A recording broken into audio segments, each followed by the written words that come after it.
Sa paghahanap ng product, mahalaga yung makikita mo kung magkano yung commission, affiliate commission. Meron kasing product na wala, tapos yung iba mababa lang. So, hahanap, tiyaga-tiyaga lang talaga sa paghahanap. May mataas commission rate. Kasi iba 4%.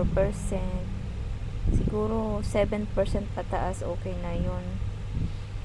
Tsaka depende din kung magkano sa amount. Pag mahal, pwede na siguro sa 4%. Depende sa ano. Kasi buhay ka na kung sakali man na na isang order lang, tapos ang commission mo ay 100 plus. Nakikita mo yon pag kilik mo yung araw sa taas, lalabas na yung commission kung magkano sa kung ilan.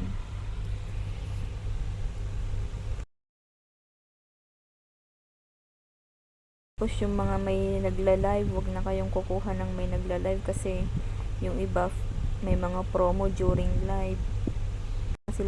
Hindi na sila order sa iyo, doon na sila mismo sa nagla-live ko order.